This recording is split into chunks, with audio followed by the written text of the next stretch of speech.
head of departments, other members of Senate here present, and all our distinguished professors.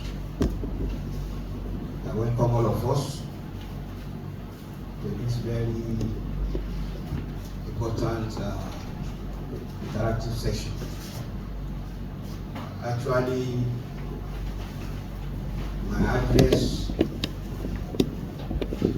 supposed to be long, but because I want people to have an idea of all that I want to say, and they should be able to remember each point in my address.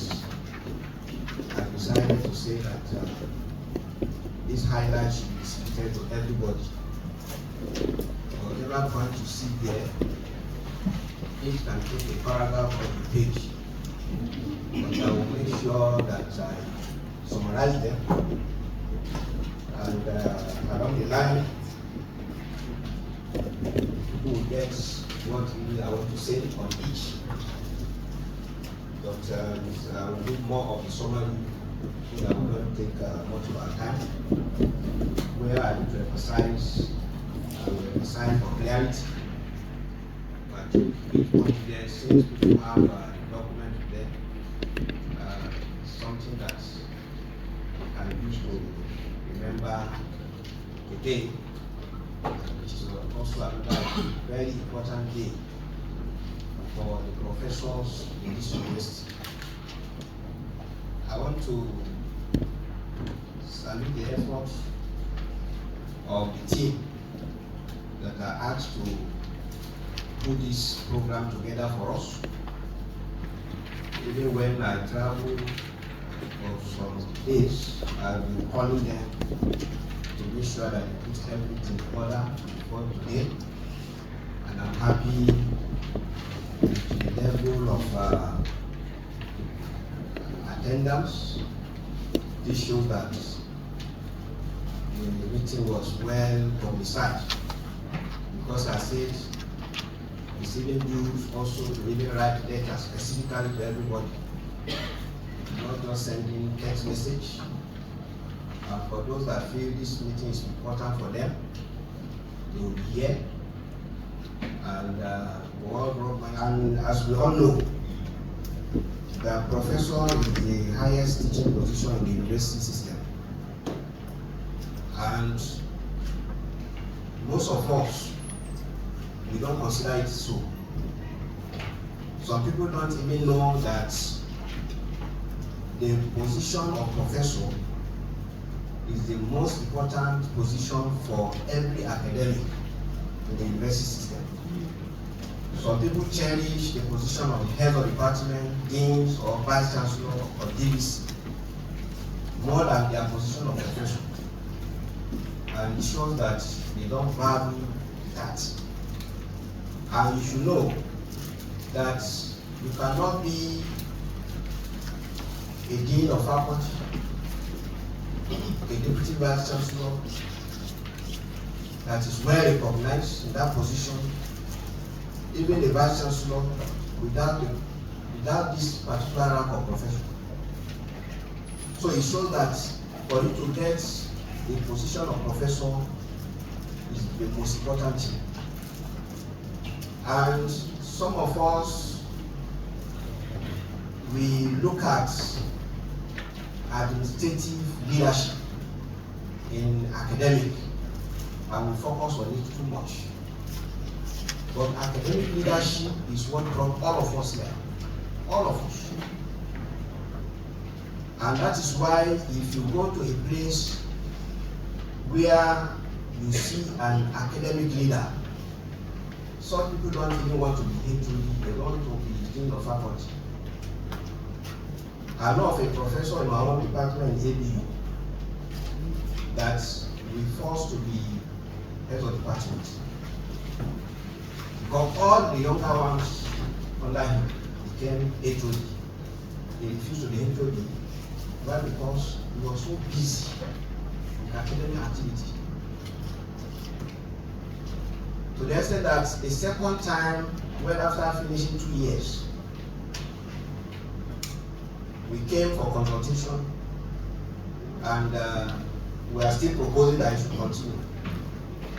In fact, he left the meeting. I said, if you don't get HOD for your department, leave the department like that. Because the headship is taking its time. This is somebody that is ready for academic activity.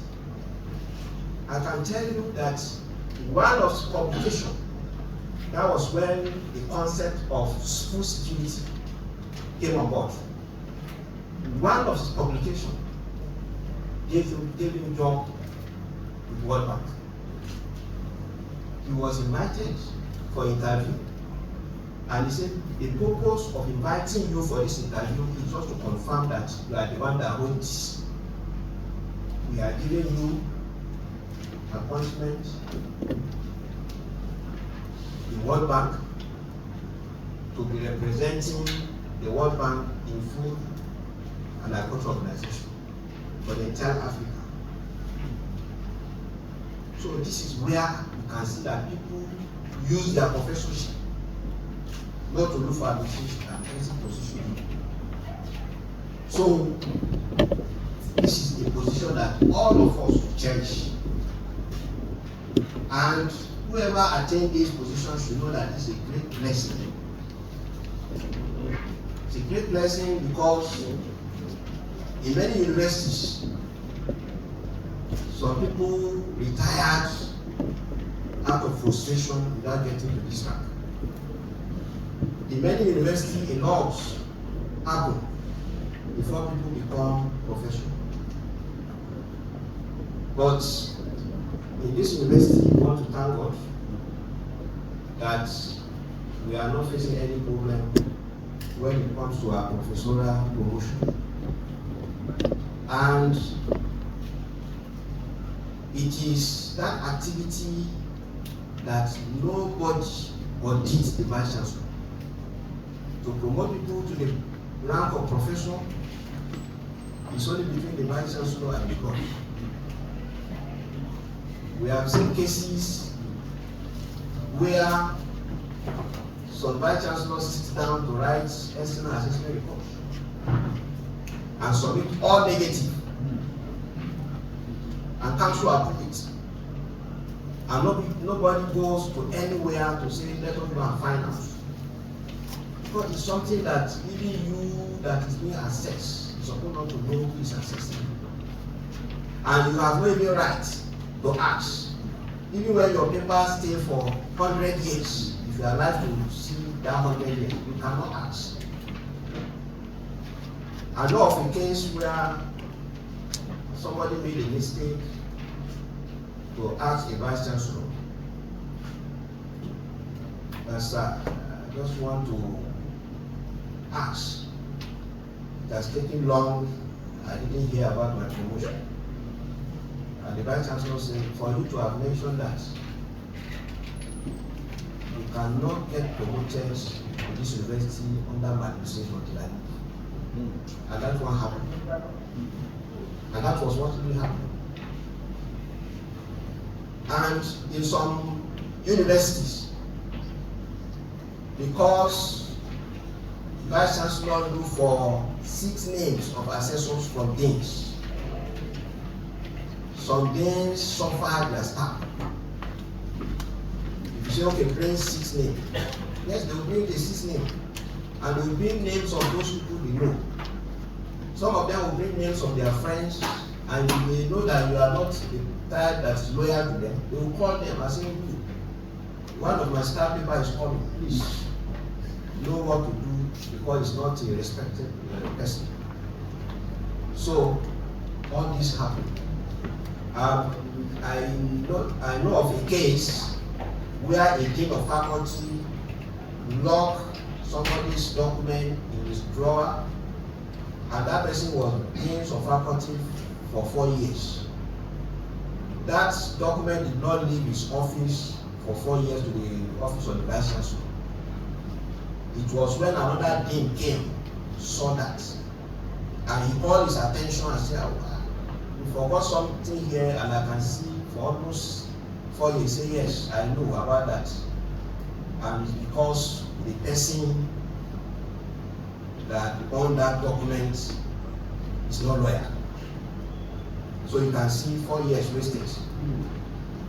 And not that when they promote you, nobody will come back, okay, they are going to pay you. This is what is even happening now. Nobody pay you any areas of that finish. In fact, I know of somebody in my body that stayed for almost 10 years as an associate professor. It is one acting Vice-Chancellor that came promoted. So I'm saying this so that some of us that don't know the value of what you have now, you need to have this. You need to know the value. And some of the approach we are using here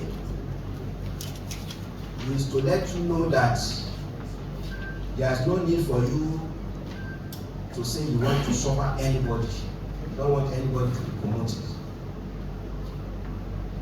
In our case here, what we are doing is to see that we have this document prepared by NUC, where all the professors in Nigerian universities with their discipline, email, phone number are there. There's no need calling any day to submit any 6 name. Because the essence of saying submit 6 name is because you as the Vice-Chancellor, you are not in that discipline, you are not in that faculty or in that area of specialization. The only person close to that area is the dean of faculty. And is the one that knows who and who to bring. Because some people will go and say, oh, he's not following the regulation. The essence of submitting 6 names from deans is because the Vice-Chancellor cannot have access to all this. But if there is a document from the Nigerian University Commission that has all those, then there are no need. And that is what we are using here. And I make sure that we have spread for every candidate. I can pick somebody from northeast, somebody from southeast, and somebody from southwest. But there are cases where you see some Vice-Chancellor will not speak even 3 people from one university, just because they want to favor somebody. But for purpose of integrity, this is widely spread. And no days in this university said all the papers we sent out, they know about the assessors for whatever candidate from their faculty. And this is to avoid the way some people at certain level can frustrate the issue of promotion to professorial cadre. And apart from that, to bring some level of transparency, we have professorial advisory panel, because we have to do a prima facie within where we do our internal assessment, and then after the internal assessment, the panel will sit down to look at the report of the person that did internal assessment. And it is there that that report will specify to us whether that paper should go out or not. And I can say that that has helped us to screen a lot of documents here and to make sure that where certain candidates need to do corrections, the registrar writes to them, at least to prepare the document very well before we send them out. And because of this arrangement we have in place, in fact, we don't have much cases of negativity. In fact, the negativity in most of the assessments cannot be more than 20 to 25%. All others will just seem positive. So, and that is why in most cases, once somebody is getting 2 positive out of the 3, we go ahead and announce them. And we have seen cases of many of the candidates too that have all the 3 positive. And this shows that we are not embarrassing ourselves by going through this procedure. Because some people can say, why all this trouble? And we did not also put this in place. We make sure that the council agree with this procedure. because the last council have to approve that for us, and that is what we are using to go through this. We are saying this so that, because in most cases, whenever there's anything like this, some people will be there writing some things down and say, oh, we want how come this person become a professor? We want to challenge it. I'm assuring all of you, anybody that is promoted to associate professor or professor under this administration, you have nothing to fear. Your record is intact. And anybody that is prepared to write anything against your promotion should go and write the volumes of whatever. They will not see anything that will indict this administration. The record is clear, straightforward, more thorough than whatever is happening in any other university. So I want you to have your mind at rest that nobody can challenge your promotion. Nobody. And I assure you that. And by the time I'm leaving office, all the external assessment reports, internals, I'll have my own copy in a briefcase. If anybody thinks he's a Vice-Chancellor, you come and hide something to use some people, I'll bring my own out.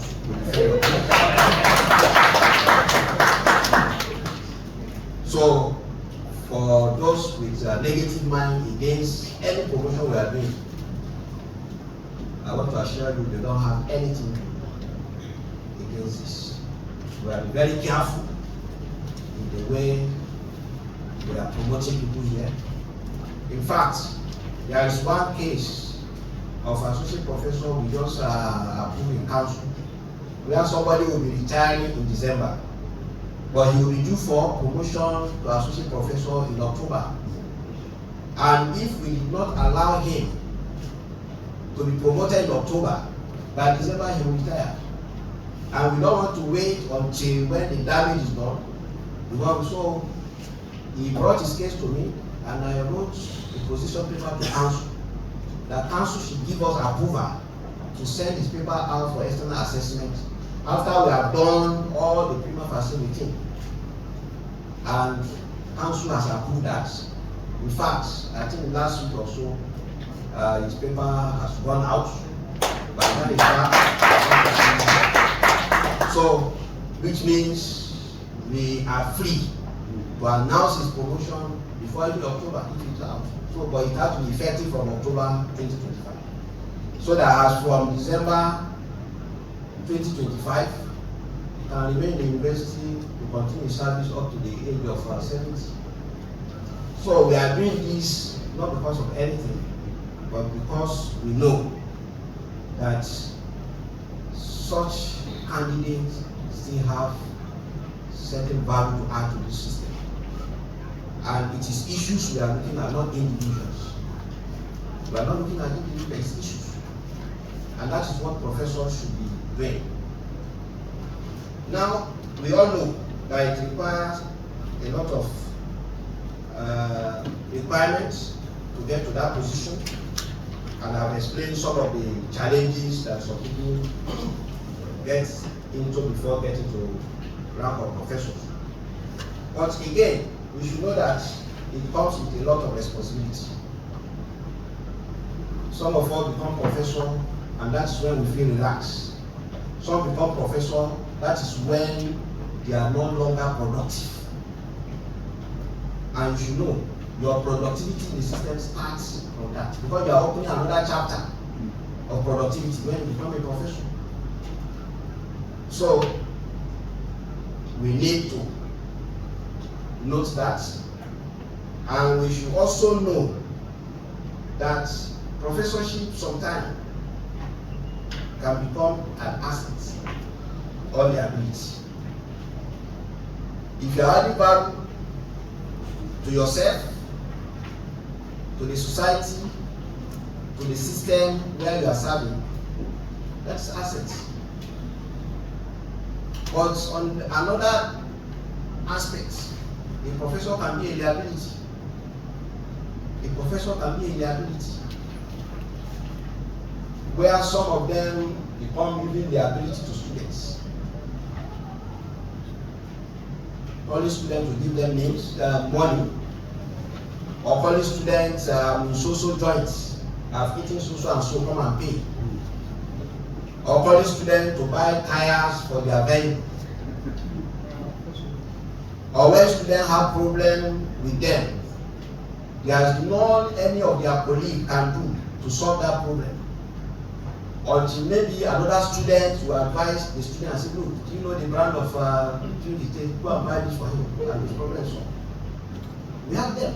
This is their liability.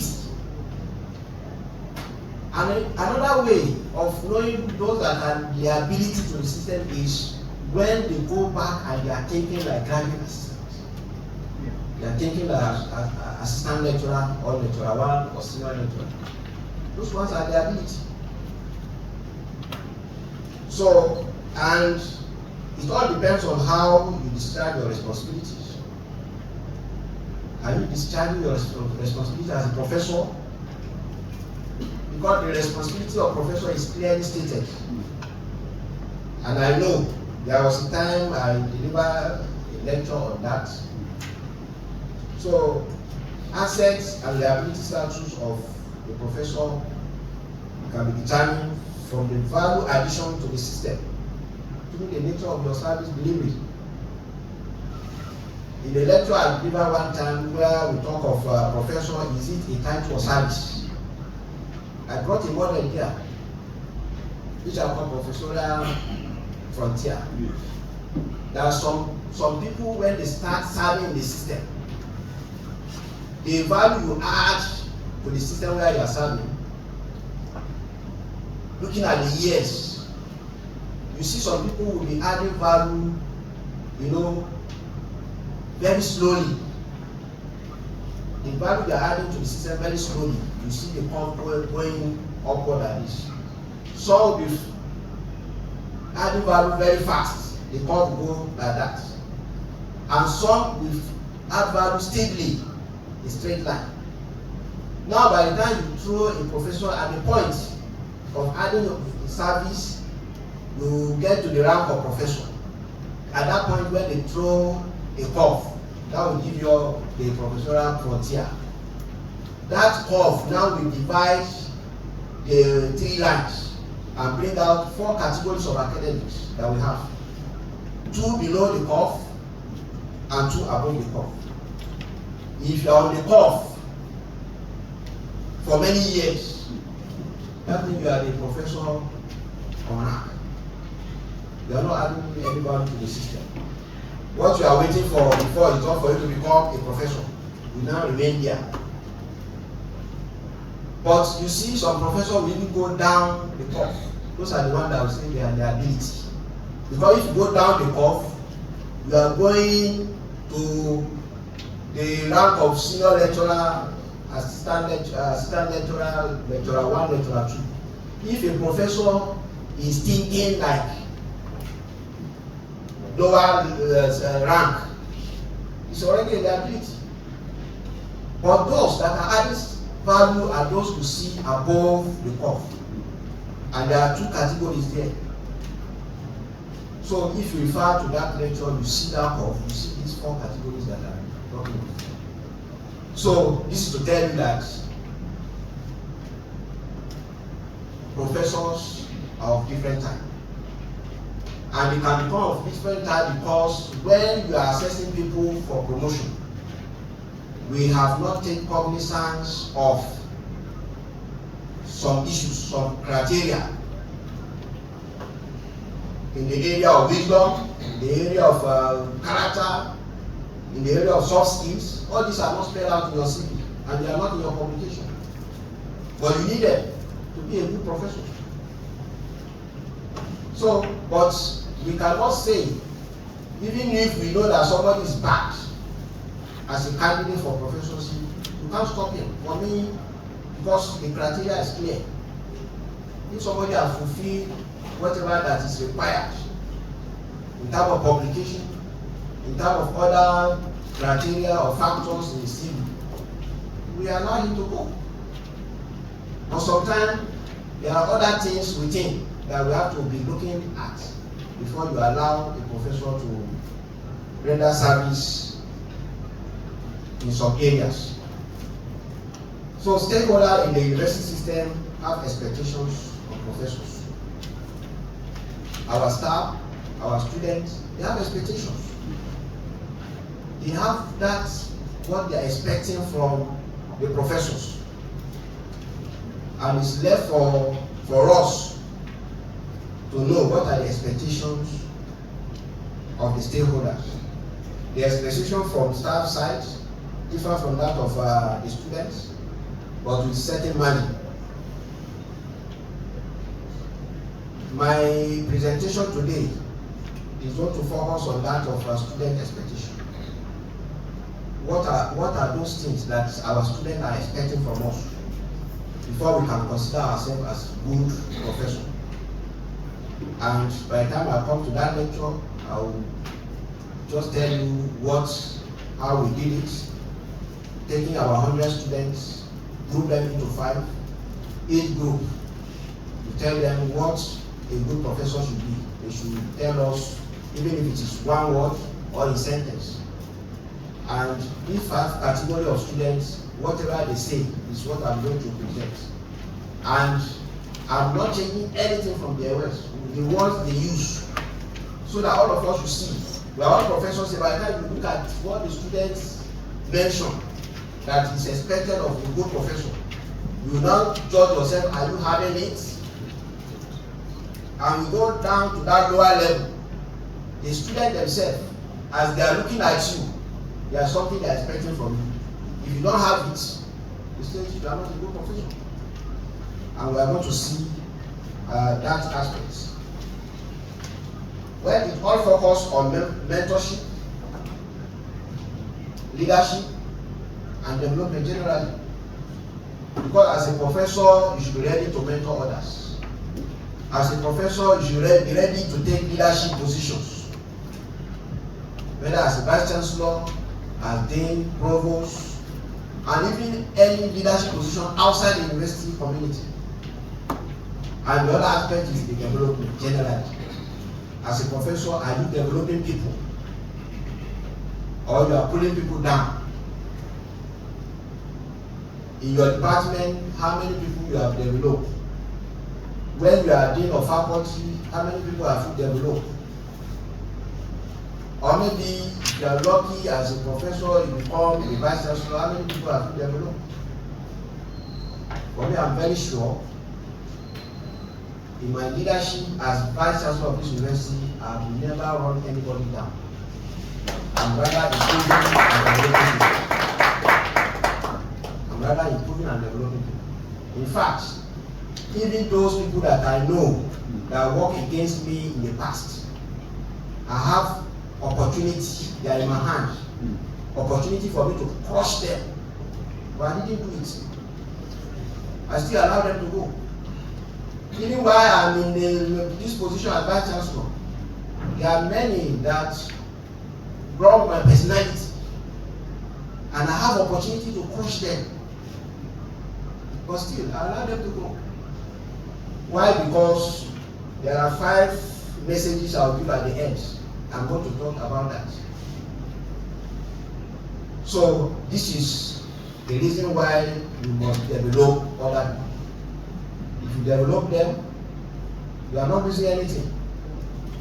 Even if they did not benefit you, but for developing them, at least the universe knows that you are sending something positive.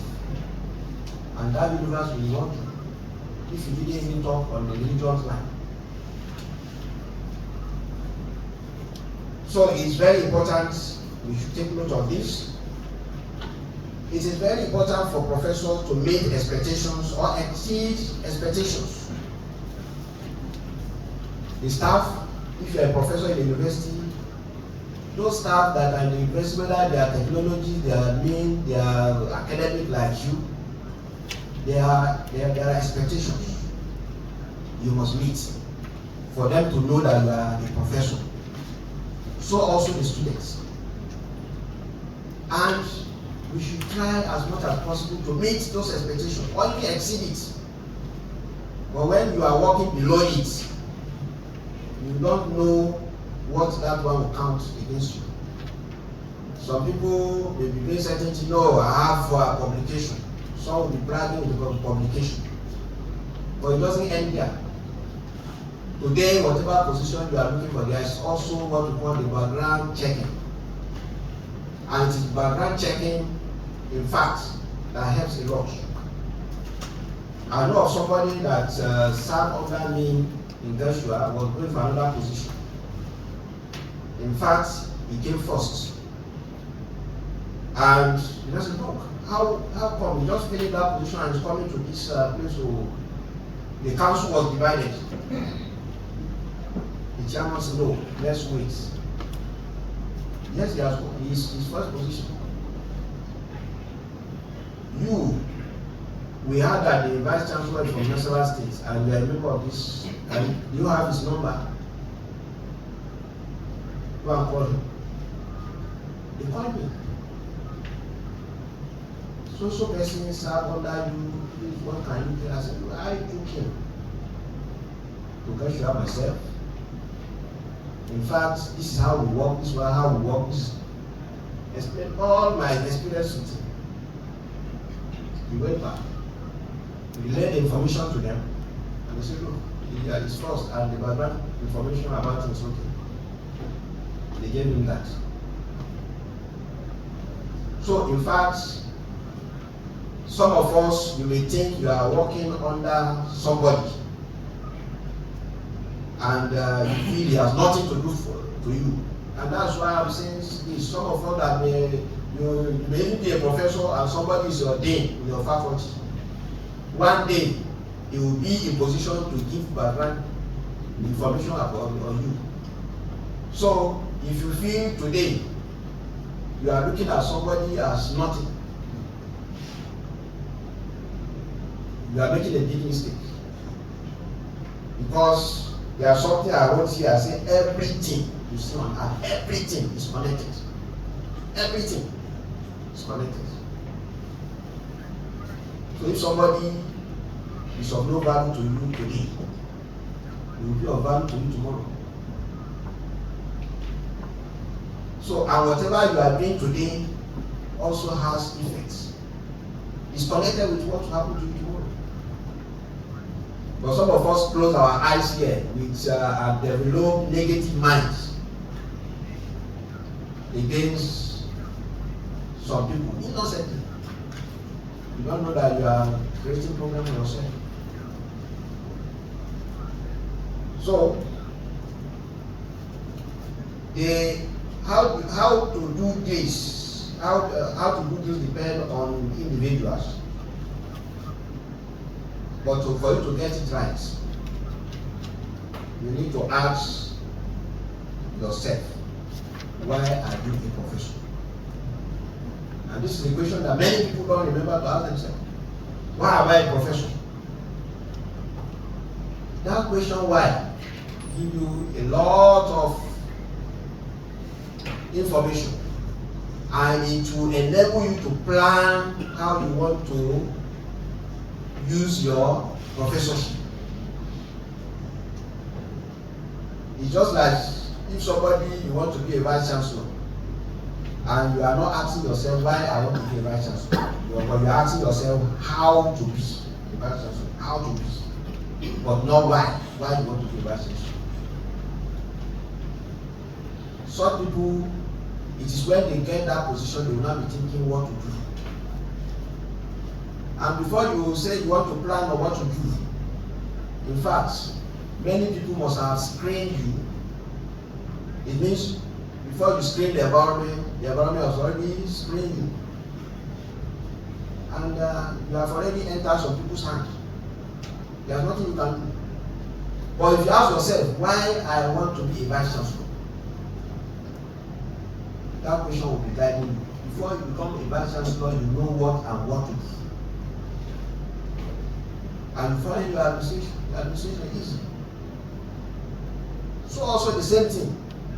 When you want to be dean of faculty, people will be fighting on becoming dean of faculty, but you don't even know much about people in that faculty.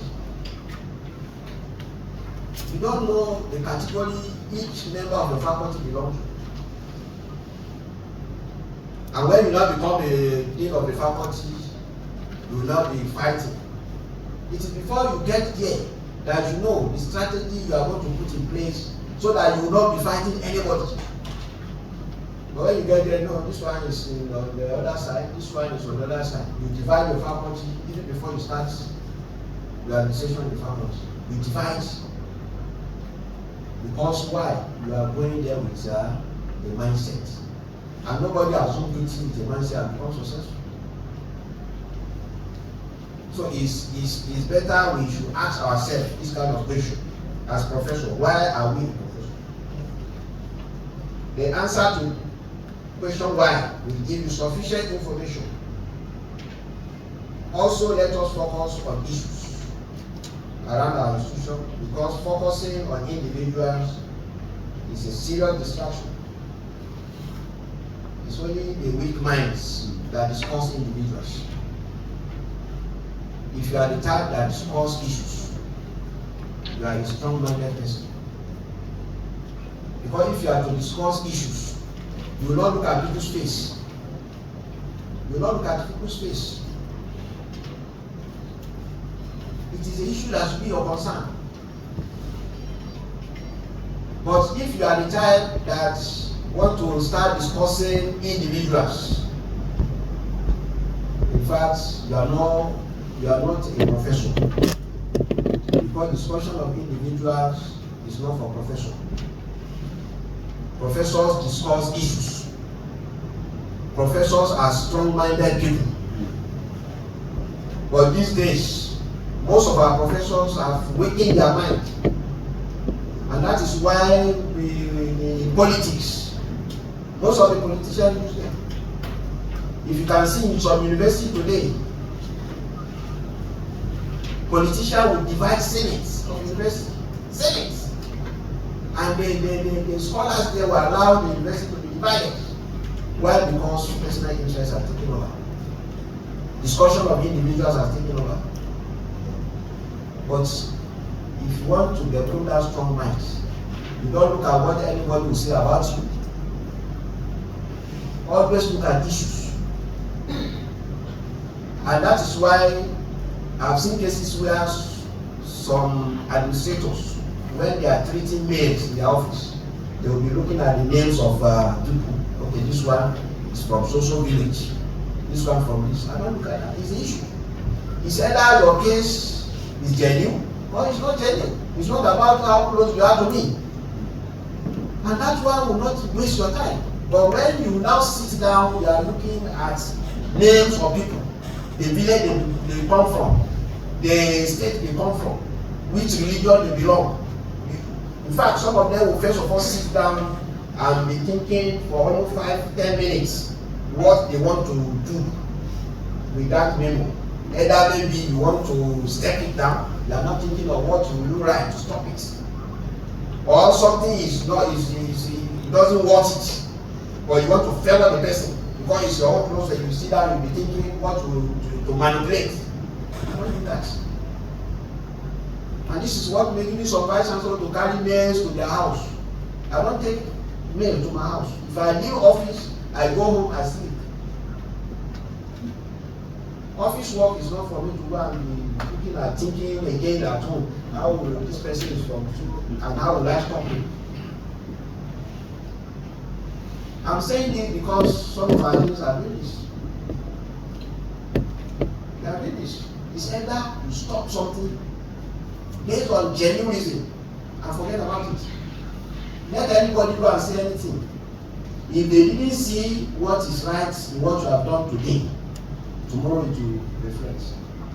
But you know, most of us today, whenever we want to do things, we put our interest first. But I want to tell you, anything you want to do, anything you want to say, whatever decision you want to take, if you are not taking that decision, saying that or doing that thing between you and God, you are planting seed of disappointment. You are planting seed of disappointment. If you want to help somebody today, and you are helping him because, okay, you want him to help you tomorrow, that's why you are helping him today. You are planting seed of disappointment. And when that seed of disappointment germinates, it will not radiate regret to your face. And this is what is happening to many people. Because they are not doing things because of God.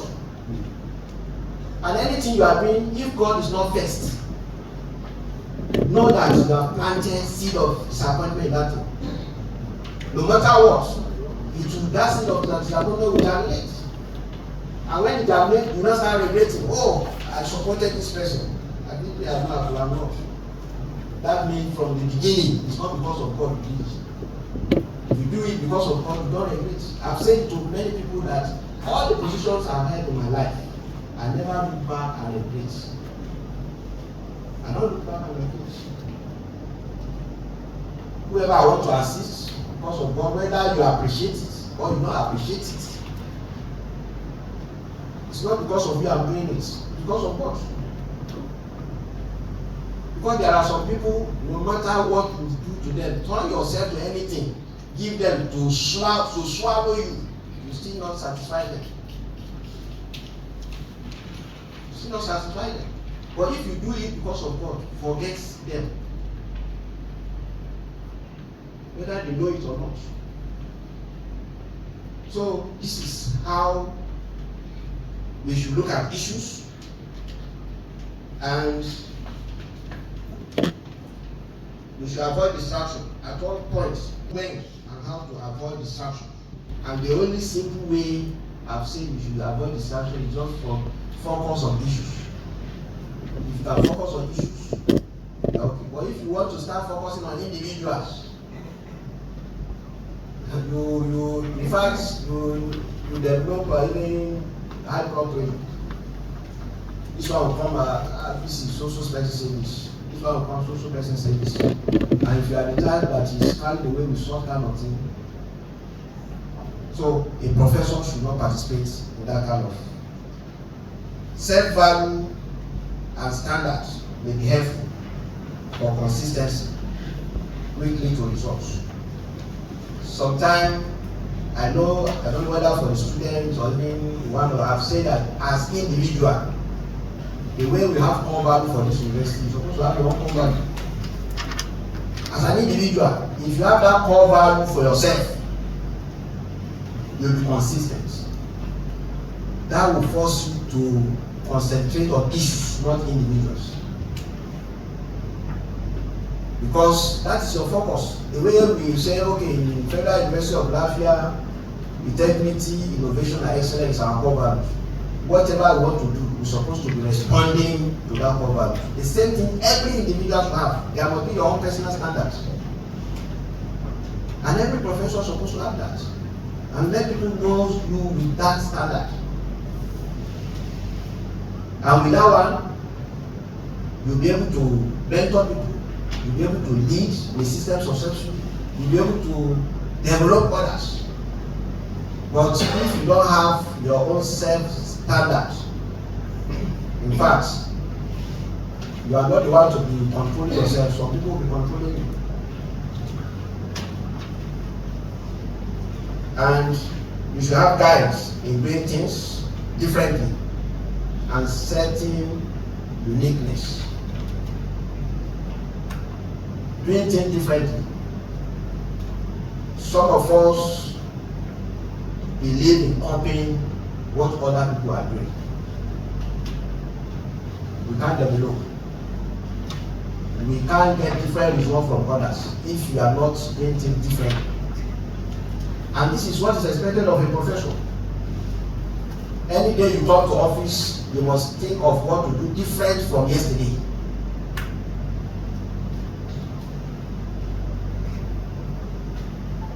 Part of what we are thinking differently is what we are having today.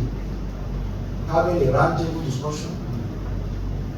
Because someone sees somewhere to think differently.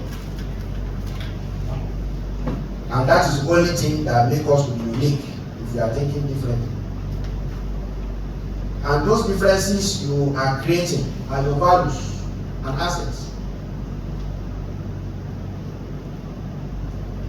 And then do not copy others always, except something that becomes more necessary. Keep differentiation process working at all moments and thinking of what to do differently on daily basis. On daily basis, this should be our responsibility as a professor. What did I maybe do yesterday? You can list them. Okay. What are the areas of improvement? Because whatever you have achieved, there must be some gap that need to be filled. And it is only when you think of that gap that you can do something differently. But most of us, we come to office, we are not thinking of what is the gap of what I did yesterday and how do we fill that gap. Is the arrangement to fill that gap that will make you to think of something different from yesterday. And this is what we're supposed to do, and this is what can make us to be proactive. Because you always be having new ideas that will handle issues before those issues comes upon. And it is our responsibility as professors to be thinking differently. Now, to round up this my address, I have 5 important messages to all of us, including myself. Whatever happened to you also happened for you. If you see anything happening to you today is negative, I want you to know that there are opportunities from that negativity happening to you. So this will say that whatever problem you are facing, there are opportunities from that problem. But some of us are not thinking like that. It's only for us to be lamenting. Some are good in describing problems. We don't think of how to solve it. And I'm saying this because some days, HODs, you see them bringing problems to the office. I should be the one to be thinking out for them. What should be the solution? But what you should know, we should put at the back of our mind that every problem that you see, there are opportunities in it. And that's why I say, what happened to you also happened for you. For you mean in your favor. Don't just think that anything is happening and then you will be worried. In fact, some people will start trying to look at some individuals. That, oh, this is the person, or trying to blame somebody, or looking for excuse. Instead of you to look at it, this problem is a source of opportunity too. And this is how we can develop, and this is how we can solve problems. Everything is connected.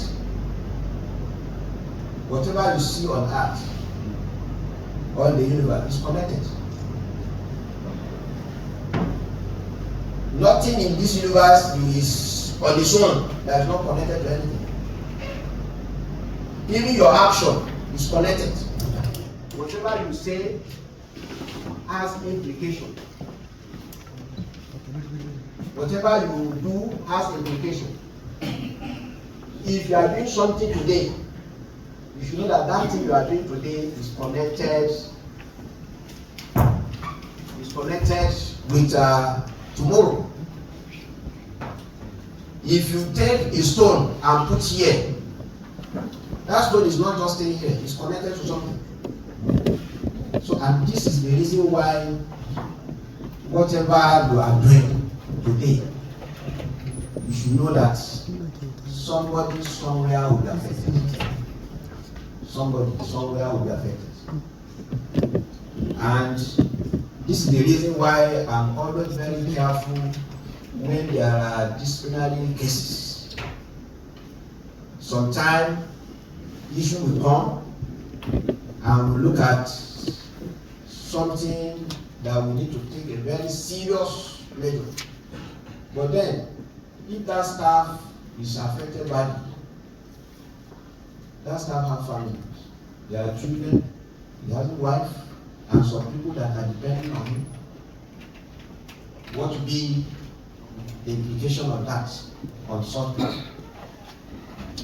Or today, you feel you are a lecturer, you can harass any student, and you don't know that tomorrow, even if that person don't have the opportunity to harass you, you may have opportunity to harass your own child. Something happened to me in ABU where one of my supervisors, in fact, frustrated me, wanted to delay my work, but God guided, and I was able to finish within the time expected. In fact, he came even in front of the external examiner when they gave me a question. Say, yeah, you see, we have been asking him the same question. The external examiner said, no, I am now in charge. Let me hear from him. Mm-hmm. By the time I answered that question, the external examiner stood up to come and shake me. Well, doctor, congratulations. You don't even need to go back and come back here before I say you are doctor. Congratulations. Mm-hmm. The same person that wanted to run me down, I was the one that examined his own daughter in Yola. When the daughter told him that I'm the external examiner, he couldn't call me.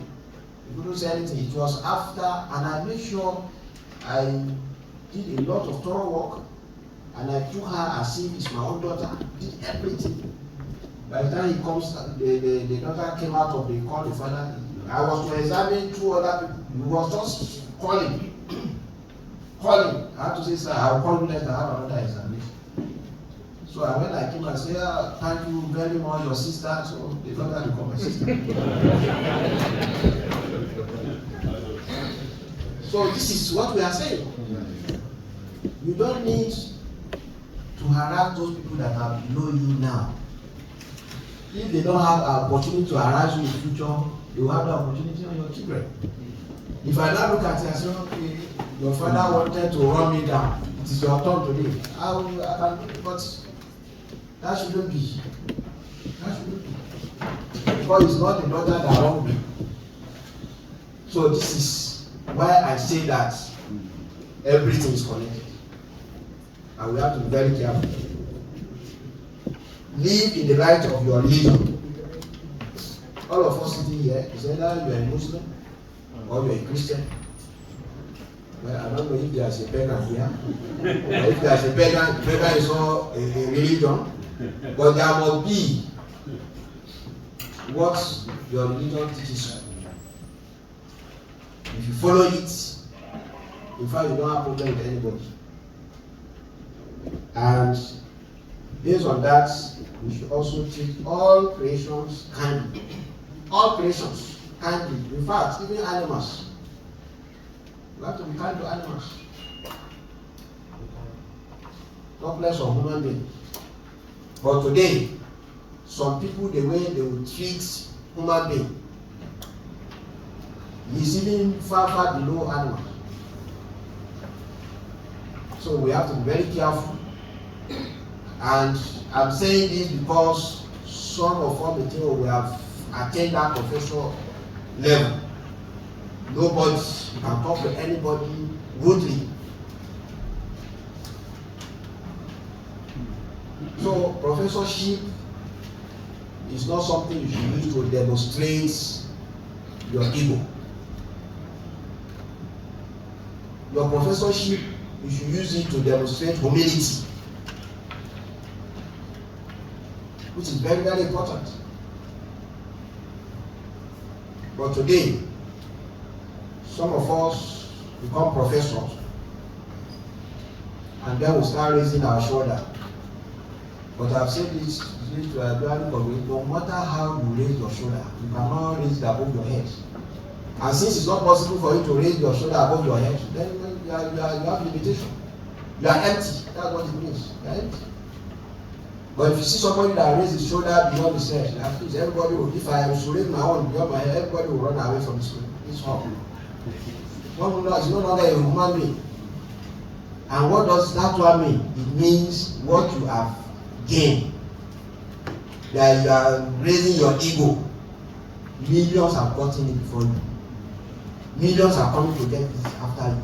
So why are you proud? You just have humanity with it. And that is the only way we can call ourselves a good profession. Then seek feedback about yourself. You seek feedback about yourself.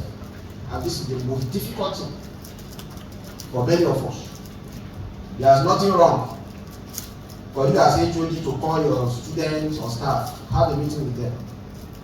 Okay, today's meeting is for you to tell me what I have been doing wrong, or what is expected of me that I have not been doing. Some people will call me a normal meeting, and somebody wants to express something for corrections, but the moment is against the leader, you start frowning. They don't want. And this is ordinarily, you are supposed to be the one to call people and seek for feedback about yourself. Because that is the only way you can improve. But if you feel you have no needs, then how will people correct you? And that is why in most cases when I go to congregation, I say, look, I'm not here to count what I have done. I'm here to listen to people to tell me what are the pending issues or what are those things we are doing wrongly. And this is how you get feedback about yourself. So also the professor should be. So the presentation we are going to see today is a feedback about ourselves. So that by the time we are seeing the list of what the students mentioned that a good professor should have. If you don't have it, you know that you have to go and see what you can do to have those things. On this note, I want to thank everyone for listening to this address. Thank you very much, sir. Please, another round of applause for the Vice-Chancellor and Chairman of this forum. Before we proceed to the next important item on the program, Mr. Vice-Chancellor, permit me to acknowledge those who are joining us virtually for this program.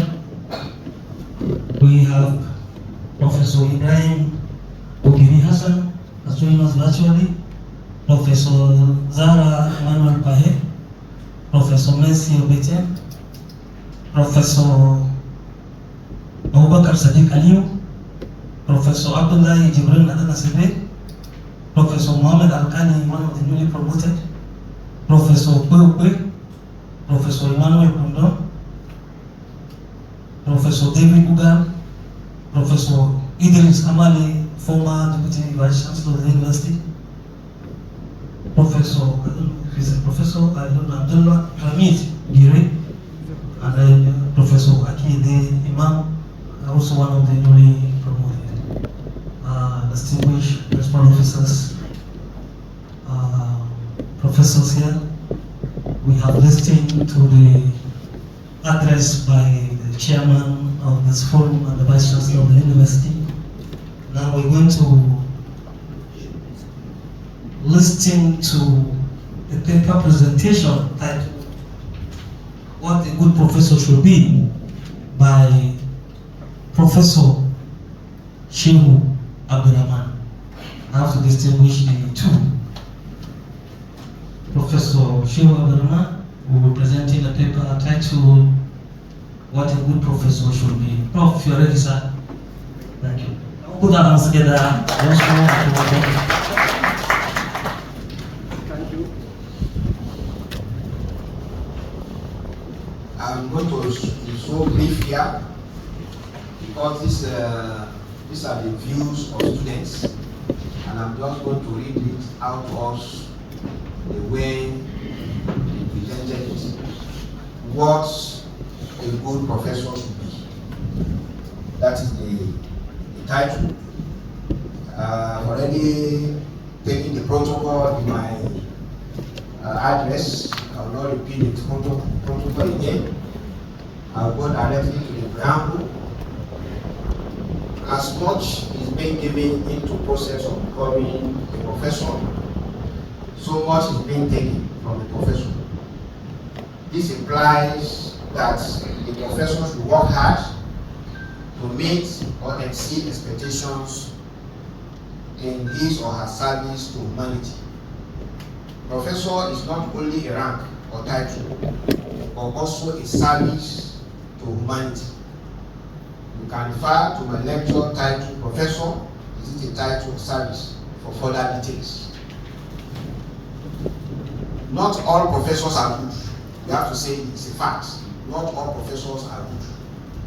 But a good professor should be knowledgeable, passionate, and approachable, effectively communicating complex information and fostering a positive learning environment, while also serving as a mentor to their students. There are many views from different categories of students on what a good professor should be. A survey using 100 students grouped into 5, that's 20 by each group, provided views of groups A, B, C, D, and E. I will go with group A now. This is just what the student writes. A good professor,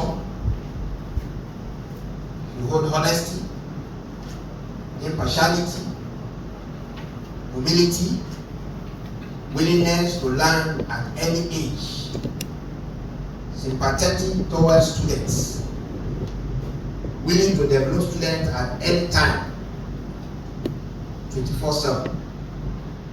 This is the information given from A. And by looking at this, we are all still here. Are we having this? This is what students are expecting from us.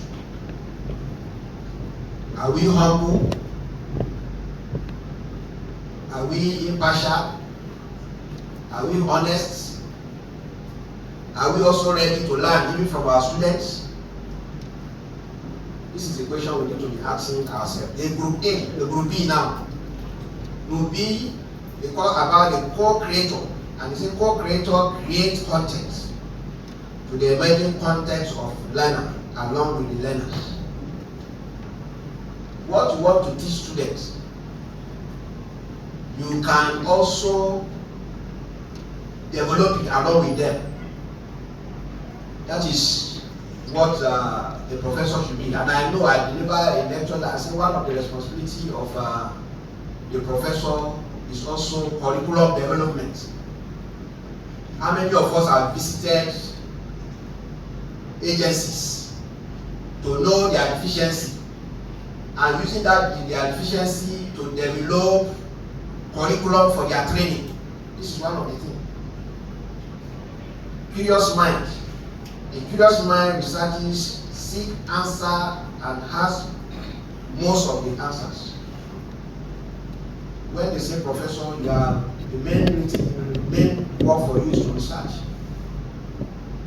Neutral or fair does not take sides in a discussion and stay focused on the objective. In our dealings with our colleagues, with our students, are we neutral? Not judgmental, is low on bias. Are we biased in whatever we are doing? Committed. Make him or herself available, accessible, and approachable. Our students, are we approachable to them? Whenever they have problem, are we ready to listen to them? Group C. The listed is patient, skillful, practical, interacting with students. Of course, well versed with subjects. One who understands students student state of mind. These are what students are expecting of us as a good professor. Group D, passionate about subjects and always learning. Are we actually always learning? When some of us, our students are more current than us, we carry notes of 10 years in the file, and the file becomes so black because of our use. Are we learning with that kind of habits? Passionate about teaching as a craft. Your teaching, you have to be improving on it, bringing interesting matters that will make students to learn, improving their teaching skills. Are we improving our teaching skills? Cares about students and demonstrating the care in classroom. Demonstrate fairness towards students in grading. I know some give grades based on the amount student pays, even though we have not seen any clear, but you should not be surprised. Even at the professional level, you give certain amount of money, you get A. Certain amount of money, you get B. Certain amount of money, you get C. And the rich students will be getting higher score. And you get students of the image of the university. And these are the kind of professors we say their ability to the system. Or sometimes some will deliberately want to say, oh, I want to only score high, those that are from the same village with me.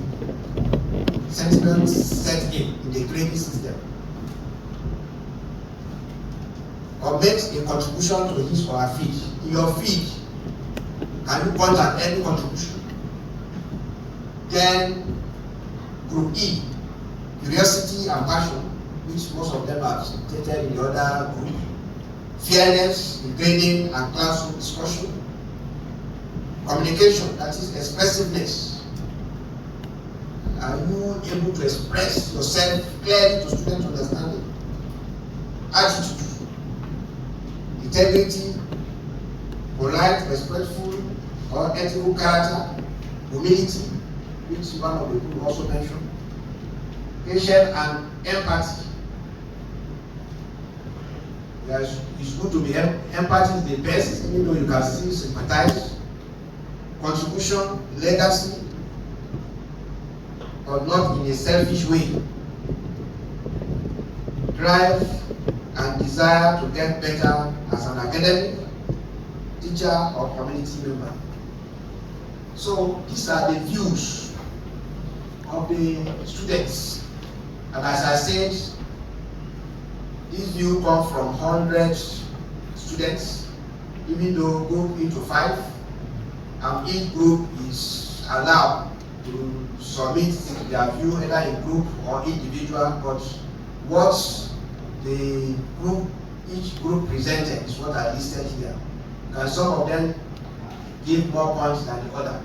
But all these reflect what the students are expecting from us.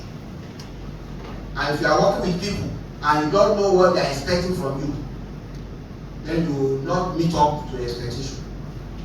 So it is high time all of us that are here as professors to know that we need to meet expectations of our students. I didn't ask them to discuss anything, but just to mention, and what they mentioned, I think word by word is what I pick to put here.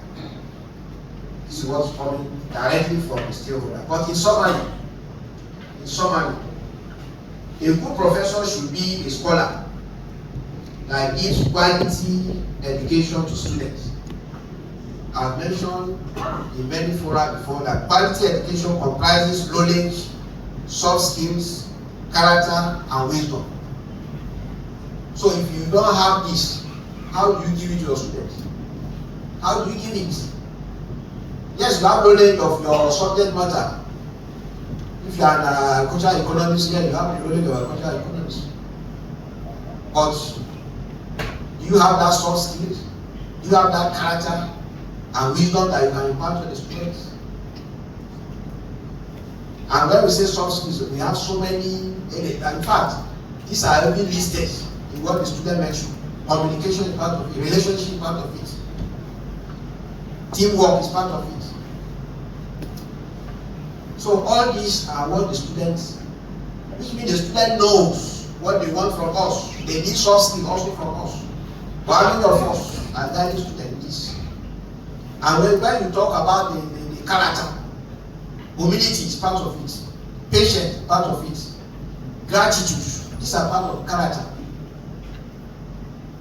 Because there are some people who, as I earlier said, whatever you do to them, they will feel they have done nothing. It's a character. And those people, you should know, even if it is God that do something, they will not even appreciate God. If somebody cannot appreciate human being like him, some people, it's very difficult for them to appreciate God. That is gratitude. And gratitude, erases problems. People don't know. Gratitude erases problem. If somebody is helping today, you thank him, and he see that level of thankfulness in you. Tomorrow, he will solve your problem more than today. And the same thing, even God that created us. But some people feel that we cannot satisfy them. And even God, to some extent, will not just solve all your problems at once. Because God still wants you to come back to the West. So, these are part of, and if you talk of the wisdom, are you actually thinking of future? Did you recognize future? Wisdom comes with recognition of future. Whatever you want to do today, you think of, what will happen tomorrow from what I want to do today. Or are you also looking at implications of your decision or your saying or your action? Anybody that is not thinking of implications of anything, or anybody that is not having regard for future, that person has no wisdom. Because that is what the wisdom is telling us. So, do not use your professorship to oppress. Because this is what many of our professors are saying, are doing. And from what I'm saying, I'm summarizing what the students presented. I'm just putting the whole thing in summary. Therefore, professorship should not be used to oppress. Not oppress students. And there are many ways to oppress students, many ways. So, and if you are not lucky and you oppress somebody that can report you to God, that is the end. Yes, that is the end. There are some people, whatever you do to them, they will not say anything. They will just go quietly somewhere, call their God, and call your name, tell the God what it is. And those are the most dangerous people that you should not even offend. Because when they call on God, Almighty God will respond to any that cry to him. But some of us today, when we oppress others, we don't think that those people have God they can go and cry to. So only bad people are being reported to God. If you are not bad, nobody will report you. But if you are bad and you are reported to God, in fact, that your professorship become even in their ability to do and the society. So please do not be a bad profession. And this is the end of this lecture today. Thank you very much. Mr. Chairman, sir. Two things we will do before we move to the next item. I think we've taken more than an hour from the beginning of this program. If I will humbly request the chairman and all the members of this program to at least stand for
feeling. You know, sir, he was listening, he got to the stage, he was nodding his head, and maybe calculating how much this will cost. So, thank you, sir. Okay, yes. See, I know that something is going to happen. Thank you, sir. Let me explain. Okay, sir. Where is the sir? Call me, please. Okay, sir. This from the Vice-Chancellor, the Bossa, who else? Okay, this is okay. It's okay. Okay, let's try. Everybody, oh, that's nice.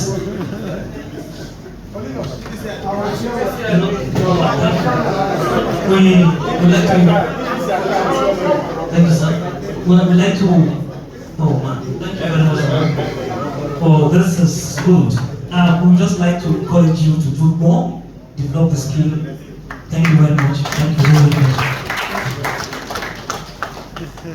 Mr. Vice-Chancellor, distinguished members of this forum, we're moving on this program. And the next is to deliberate on the paper presented by Professor Shehu Abdul Rahman. I would like to invite the Deputy Vice-Chancellor of Academic Affairs, Professor Chichiko, to lead the discussion. Prof.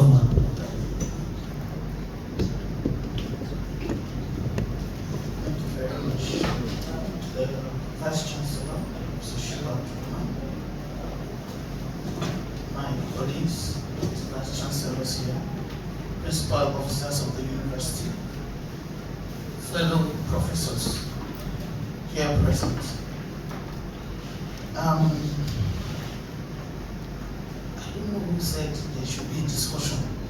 After all, the Vice-Chancellor has given, I don't know what we want to discuss with them. But perhaps as we make our remarks, I may draw our attention to a few things as emphasis. Let me start on a light note. Before I stood up, I didn't hold it again.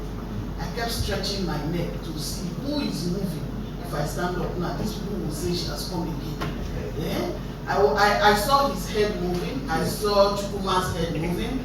I saw you're one of the young profs. Sorry, I don't know your name. Yes.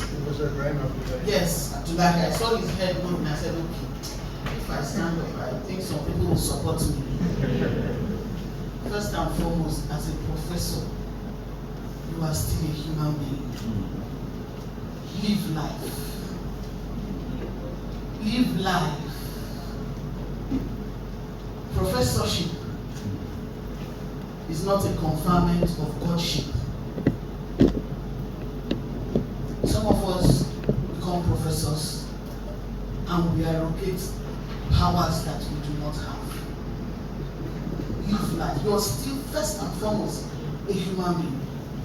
Live life and enjoy life. On what we have heard this morning, one thing is very clear today is that as a professor, much is expected of you. It's very clear from the remark to the brief lecture. So much is expected of you as a professor. It means that when you go through all the hurdles and you become a professor, you start a new phase. You can't stop, you can't rest. It's not a resting point. And so many of us think that point, it is now time for me to relax and to enjoy. But we have heard today that that is not so. We are starting a new phase. And the summary of all the students talked about, the summary of all they listed concerning what they expect of us or from us, is that you have to be a complete educator. You have to be a complete educationist. You have to be vast in your area of discipline. It means that you have to be upgrading yourself daily. It also means that because they learn faster, they have more time to do research than you and I.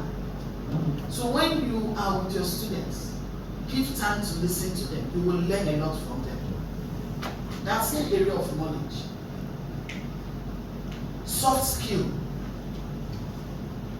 character, wisdom, all they have talked about are embodied in this quality education that you must give as a professor. Humility is very important.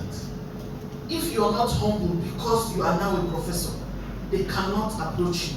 You cannot be approachable, you cannot be accessible. You can only be that when you imbibe humility. There are some of us that students cannot ask questions in class. Sometimes, not because you have said don't ask questions, but the look on your face is terrifying. You don't smile because you have become a professor. You can't laugh at a joke because you're not a professor. How do they approach you? How do they come to you? I took a class with a professor when I was not a professor. And during the period the person was taking the class, that professor mocked me, insulted me in front of the students. After the class, the same students came to me to mock him. Character. Character. We must have empathy for our students. They are going through a lot. You think, as a professor, you have problem with Nigerian government? If you take time out to listen to these students, if you just take time out, allow them approach you, you will know that some of them are going through a lot. Sometimes you're the only father they are seeing. Sometimes you're the only mother they know. As a professor, there is a high regard for you from these students, even from your younger colleagues. They place you at a pedestal. That's why they expect all of those things from us. They are looking up to you. If I ask us now, how many of you remember a professor in your days as undergraduate that you like very much? You can remember. I'm sure one or two. Immediately, a name will come to your mind immediately. Why do you remember this person? Why will you speak of this person in fondness? Why will you remember this person for good? It's because of the relationship that person had with you. It's because of that person who was approachable. You were able to get to know that person. Maybe it could be your supervisor. In the same vein, if I ask you, do you remember any wicked professor, instantly it will come to your head. So my question is, why do you want to be like that with your person? I have heard people say, I spent 6 years doing my PhD. I spent 7 years doing PhD. I spent 10 years doing PhD. You didn't like it. That's why you talk about it with anger, with upset. You didn't like it. But you're doing the same thing to somebody else. Some of us, I don't know, you see it, say, I spent 10 years, it's just 2 years, please carry your work and go. How? How? As a professor, as somebody they should look up to, why don't you do the opposite? I finished in record time. I had a supervisor that if I bring the work today, in fact, I think this man shouldn't call me tomorrow because he's likely to call me back tomorrow. Come and take your work. He has looked at it. So why would I come and do something different to my students?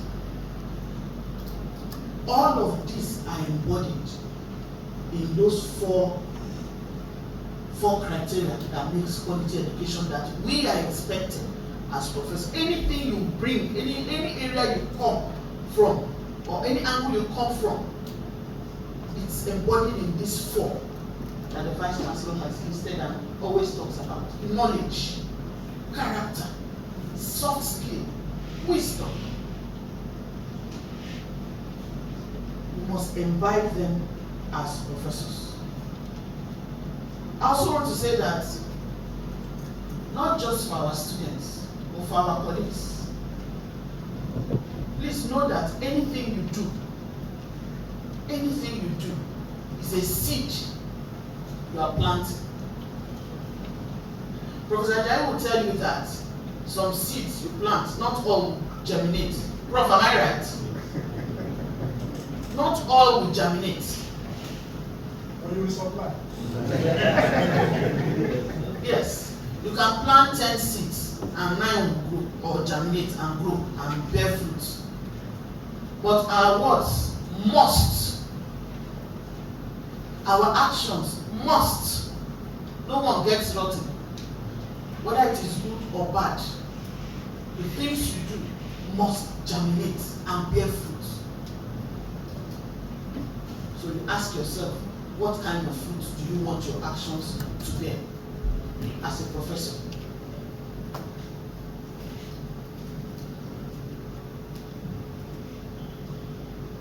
There is this syndrome, of if it is not me, then no other person is good enough. If I'm not the chairman of a committee, that committee should fail. If I'm not made the head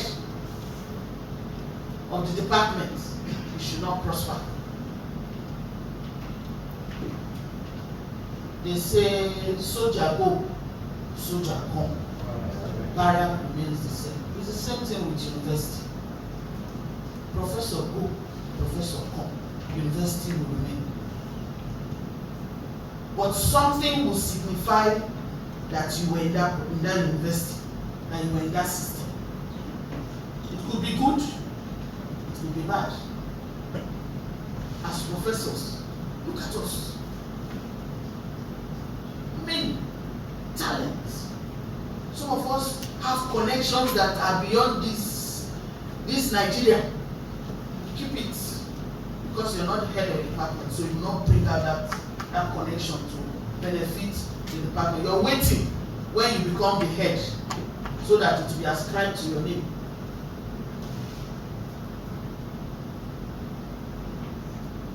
Some of us are endowed with wisdom.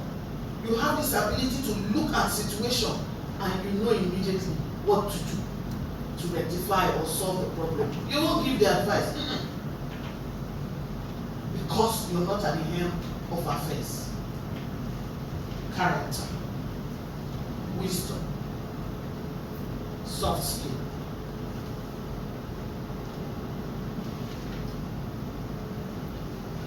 Today, we are all seated here. 4 years ago, we know how many professors we had.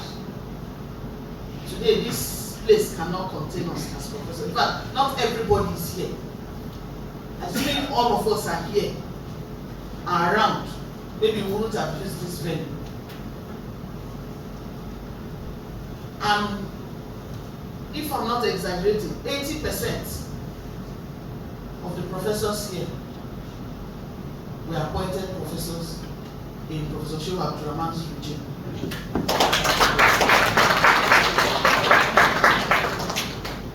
It's good we're clapping for him.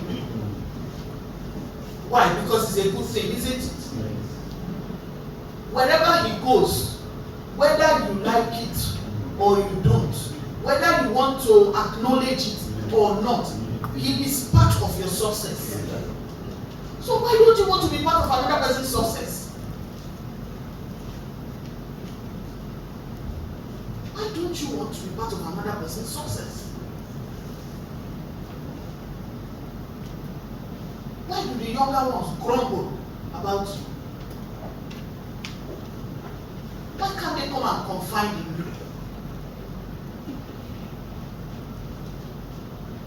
Why can't you stand for them? Character, soft skill, wisdom, knowledge. Like I said when I started, the Vice-Chancellor, there is nothing left in all that he has told us.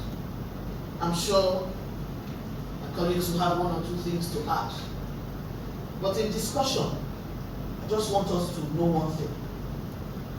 You cannot be a good professor if you do not know why you are a professor. If your end game is to, I have arrived.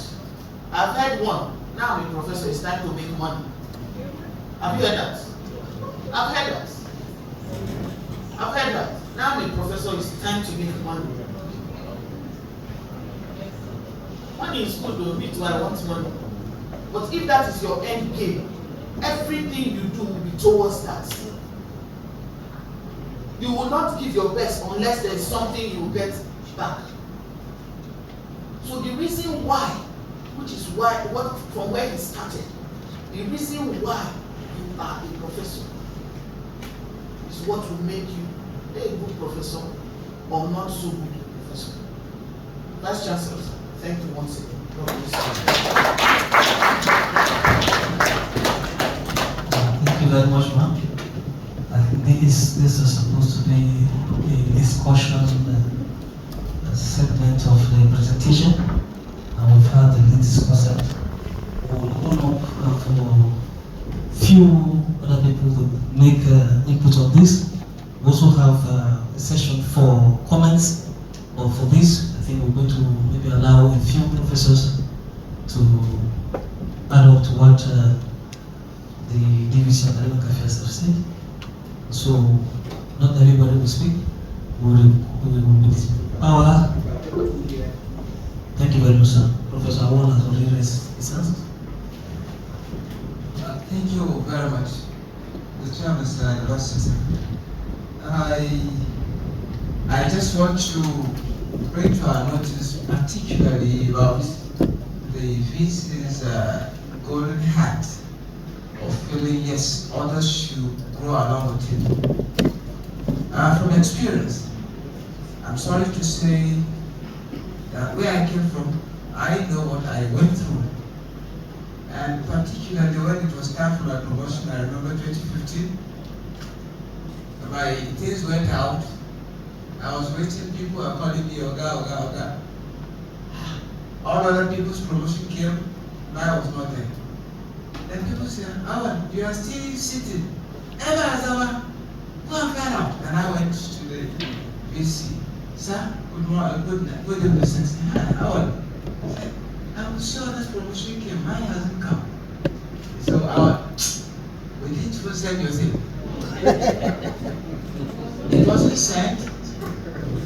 And I'm sorry, it's not for me to ask why.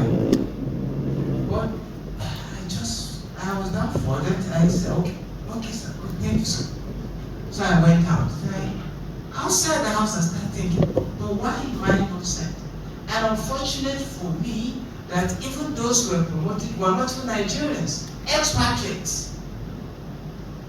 Were not even Nigerians promoted to professors and associate professors. So, okay. I just thought, okay, let me go. I drove home. I almost even missed my way home because I was just confused because I don't know what exactly has come to me. And finally, when I got home, I do not tell my family. Because if I tell my family to have revenge, they'll start hitting me again because they say, so I just thought, okay, the best thing is to keep to myself. After some months, they start finding out, okay, others are promoted. What about this one? Maybe the first I'm not you. But at the end, I came to realize that I have people. I want to say this, alhamdulillah, to God be the glory, that we don't have such kind of people here. Some people are naturally hatred of anybody. They just feel that he want to grow. No, not my presence. And I have such kind of people. And people I even go to, I beg, I greet them, I do many things for them. So it was much later I got to know all this. I'm not unveiling secret, but I'm only saying for you to know the truth about his character. I'm sorry to say. Prof. Shehu Abdul Rahman is such kind of a person who is not after bringing anybody down. He's not pulling down. Rather, he wants people to grow. So we are lucky to have such a person. Thank you, sir. We are very grateful.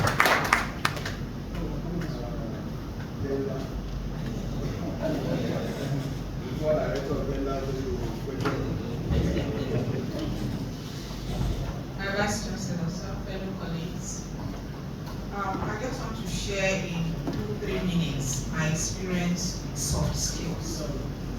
We listened to the Vice-Chancellor's emphasis on soft skills, soft skills, soft skills. Please, let us not take it for granted. I've had interactions with big lawyers, National Judicial Institute. I've been away for 6 months, and this was one interaction. Big lawyers. So facilitating a workshop, and I say, first of all, let us look at the soft skills. I give them that exercise. And they were very reluctant doing all of this. Not exactly that same exercise, but I found it related to their course. And one of them stood up, very uneasy. Ma, what is the relationship between soft skills and this thing we are going to learn about adult teaching methods and pedagogy? That's what I was supposed to do. So we sat down. Sorry. I said, it's okay. Let's go. From all the lists, I did the exercise with them, and then there was an aha. Okay. So we have to apply this in whatever we are doing that past. Then where I am doing my sabbatical at the seminary, I am teaching English language to people who are 40 years and above, who have done degree, they are doing their masters from philosophy to theology is like a masters, right? So they don't have need for basic English language teaching. So I'm teaching them English related to their professions, English related editing and those kind of stuff. So I thought the second lecture, the first lecture, tell me what you want to learn. Let's share with each other what you want to learn from English. We read the list. The second lecture, I gave them the list of soft skills, and then wanted to relate it to what we were doing. And a very tall, huge seminarian asked me, "Ma, what is the relationship between all of this and English language that you're teaching?" I had to explain again. And now they are very comfortable. They know that soft skills, in fact, some of the big lawyers sent me text messages appreciating that I linked whatever they are doing to soft skills. Let us not be shy in our classes with our students. I think we developed a course in education how to teach soft skills. They are almost unteachable, but they are teachable. We did all of that. So let us not be shy in our classrooms to begin or introduce these soft skills and tell them whatever course you're teaching, how those soft skills are related. They are very, very critical to what we do. Even for ourselves, we discover that we'll begin to look inward at ourselves and see what soft skills we are putting to use that can make us better professors. Thank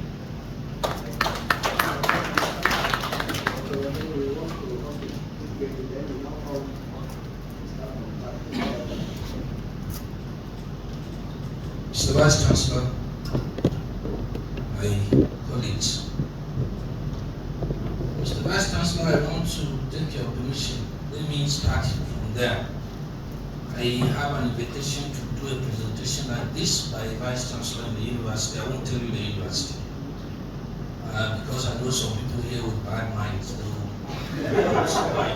even after this lecture. I want to seek your permission to use this your paper to deliver my own, but I will acknowledge you. The second thing I want to say, Mr. Vice-Chancellor, having listened to you at different occasions, is to say that you have demystified this office of the Vice-Chancellor. You have made it look like an ordinary place anybody could be. It's not the experience many of us have about being a Vice-Chancellor. In my state, there was a governor who used to tell people that now that he has got the opportunity of being a governor, let him demystify it. Let him make it look like it's nothing. And so on the highway, he will order his driver to stop. Those going in front will be going, those coming behind him will have to stop. They say it's like it's not proper, security protocol, say for what? Am I not the governor? And he will stop there. Either he will be buying something by the roadside, or he will sit there, or he will be easing himself. I think that's what you have done. And this demystification will create for many of us a problem, because it's making us to think that if you live like this, then you are not a Vice-Chancellor again. But I think it has helped us in a huge way so that we can become better candidates, even at the highest level that we are. And you have again proven to us that, you know, sometimes when I listen to you, I think I'm in a mosque listening to a man. Or if you were a Christian, a pastor or a minister, like my friend Lafia will be talking to us.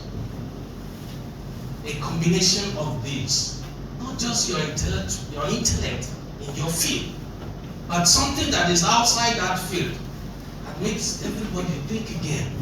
Whether in my life all along, I have always been who people or society or my community, the academic community expects me to be. So I want to thank you for that demystification. The last thing I want to say, Mr. Vice-Chancellor, is I remember when we were in the university in India, you know, some of our colleagues, because we were many, you know, the university started admitting so many people. Professor Lafia will remember the experience. We had some people, very wicked guys, who will go to the Faculty of Social Science library and take some books. Sometimes, if you came, they will pack like 10 in front of them. You want to carry this one, they will say, I'm using it. You want to carry that, they say, I'm using it. How can one person be reading 10 books at a time? Then they will go to kill and go to reserve and borrow that single book in that particular course that everybody needs. They will put it. 2 weeks, they will come back and renew it. You have selflessly shared your knowledge. Selflessly. Without hiding anything from any one of us. And I think it's very unique to you as a person. You have made access to you very easy. You have made access to your knowledge available to anyone. And you have made our life easier as professors. And listening to you every time looks like you should look for this opportunity. And I'm sure in many universities you can't find a Vice-Chancellor so available, talking to people about the administration, about the way they should conduct themselves, and so on. I know universities where if you wanted to see a Vice-Chancellor, even as a dean of a faculty, you need to book. And sometimes you are there for hours and you won't see the Vice-Chancellor. Mr. Vice-Chancellor, we can't do more. We are not praising you, but we are encouraging you because we have continued to tap from you. so that God will keep you much longer in this assignment and beyond, so that humanity can be better wherever it finds itself. Congratulations, Mr. Vice-Chancellor. And let me congratulate our colleagues who have been promoted into this level of their lives. Now you have come here to enjoy what we have been enjoying, and we hope that you too, you will make a difference, because you have arrived at the right time. Congratulations to all.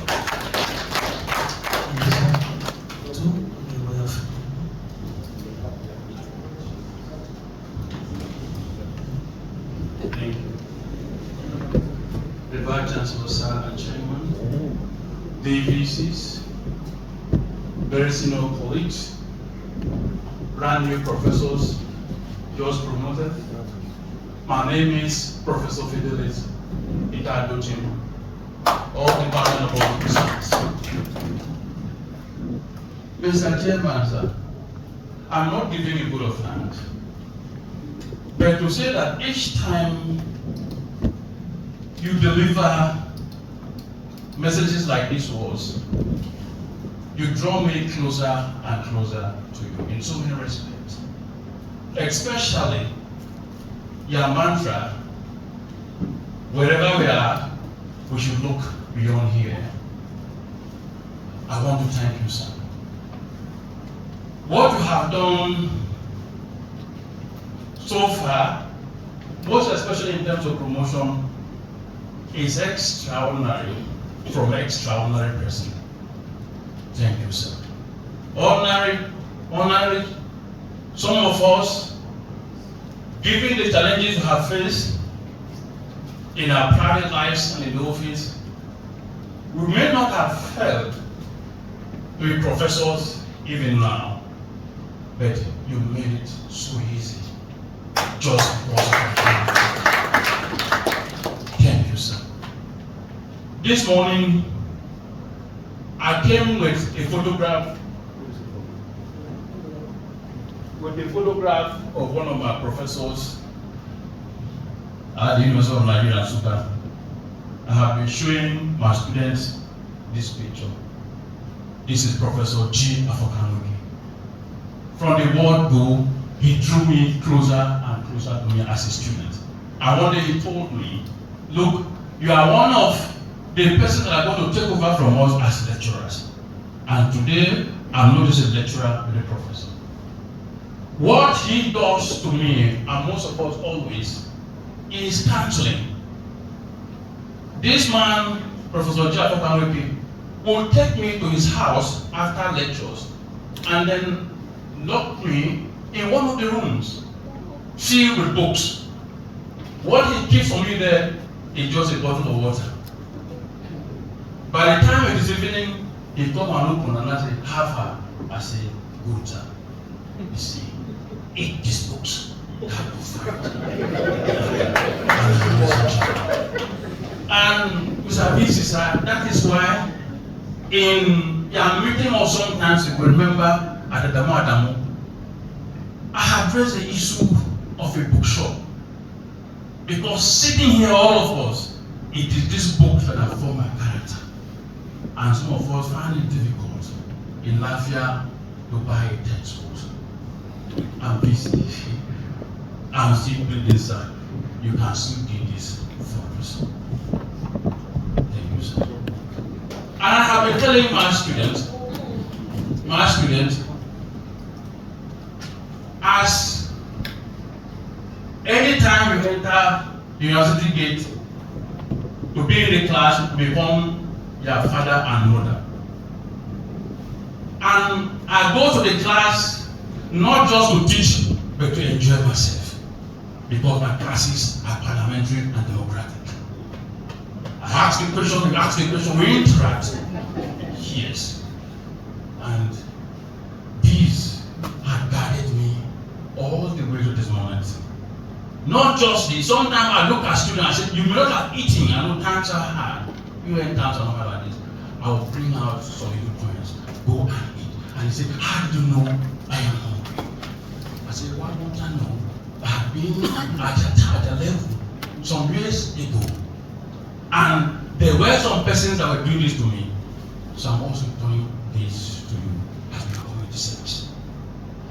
Chairman, sir, I'm so grateful. All our prayers here is that God shall continue to lift you, from one level to the other, from leaps and bounds, so that you can continue to contribute to the development of society.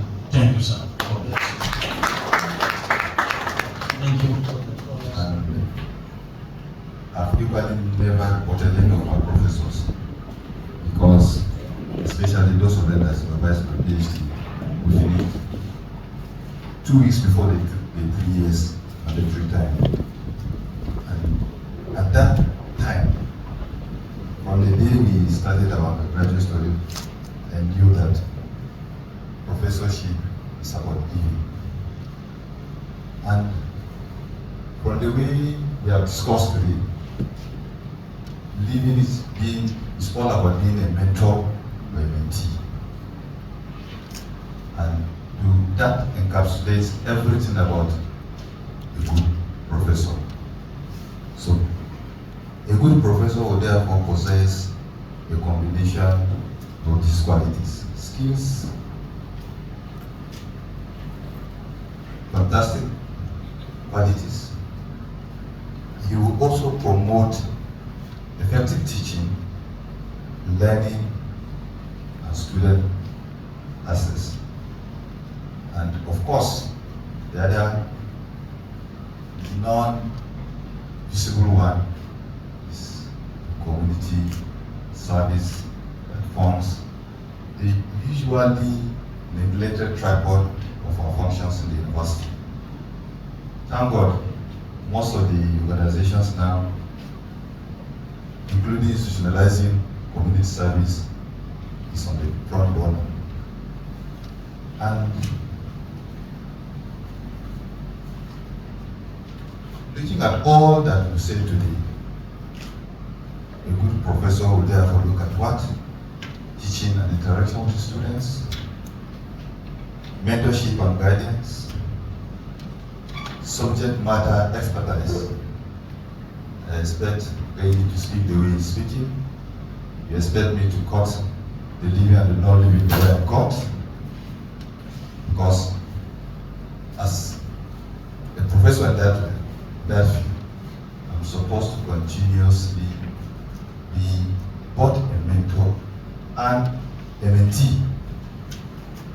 And then, of course, we must be student-centered. That means our business should be centered around the students. As I keep on saying, we are here because of them, as fathers and mothers. And then, most importantly, we must continuously improve ourselves and develop ourselves professionally.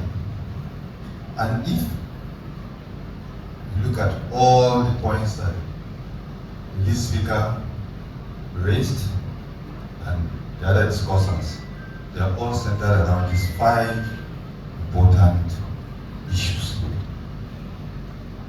And in order to be a good professor, let me say a few things about the Vice-Chancellor when he was taking over. Professor Abdul Rahman knows that a good professor should not mismanage information and time because they are resources. A good professor should not work on sentiments, hypocrisy, sycophancy, and gossips. A good professor should be a friend of the university and not a friend of that administration. A good professor should use whatever unit or committee he is in to work innocently and positively for that system. And then, of course, a good professor must operate with planning, must have hands on the documents, especially policy documents of the university. That's why you've seen today, giving all of us the code of conduct, both for the Senate, dressing code, and so on of the university. A good professor does that. And a good professor enforces all these codes and ethics. And the only way you can do this is not to be impressed by money, followers, degrees, or titles. All of us must be impressed by humility, integrity, generosity, and kindness. In doing that, we must know the do's and don'ts of soft skill. Like Professor Yang said, the newly promoted professors are enjoying what we're enjoying. And to kickstart that, we will begin to enjoy what we're enjoying as the Vice Chairman of this forum.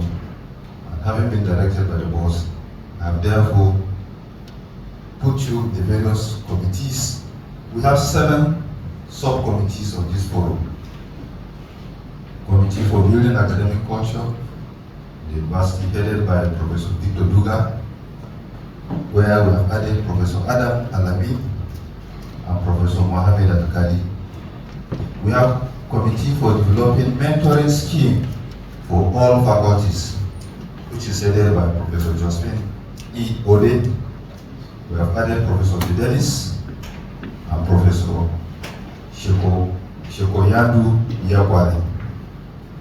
There's the subcommittee for developing academic forum for innovation and development in all faculties, headed by Professor Emmanuel Halakondo. We've added Professor Solomon Megari Manzuche, Professor Abimbola Johnson, and Professor K. The next committee is Committee for Enhancing Performance of Research Groups in the University, headed by Professor Samaila Dakes. We've added Professor Imam Akede to that committee. Then there is a committee for serving as academic monitoring in the university, headed by Professor Chuku Aleruchi. Professor Hassan Isiaka Imam has been added to that committee. And then committee for making recommendations to Senate on teaching, research, and community service, headed by Professor Remu Matthew Olale. We have added Professor Abdullahi Jaji Ibrahim. The last committee is Committee for Enhancing Performance of Leadership in the University. We have added Professor Adaka Tefa Mahon. So, my dear colleagues, I invite you to begin to enjoy what we're enjoying this platform. And the updated list will be released by the Secretary of the Subcommittee of this forum, the professorial forum. And also to call all of us to please be very active in our various subcommittees. As you all know, the university performs better when the committee system works very well. Thank you, Mr. Chairman. Thank you, sir. Sir, Mr. Chairman, sir, I don't know, Professor Zara has... I would like to say something from my own perspective and my own mind. First, you learn every day.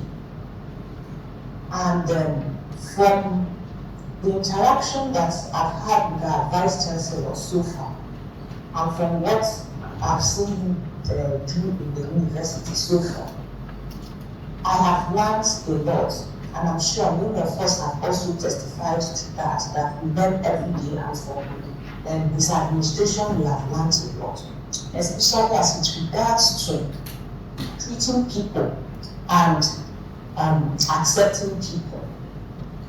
He may not have it all, like I always say, because we are all humans, so we have our flaws.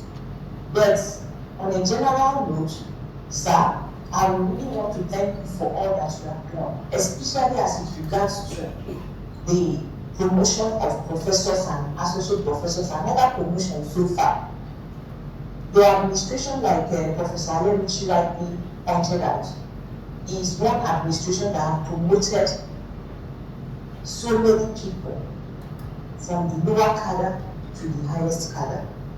And it's something that our stories, all of us that were promoted under, we cannot tell our story without mentioning that. So I would like to say thank you for that.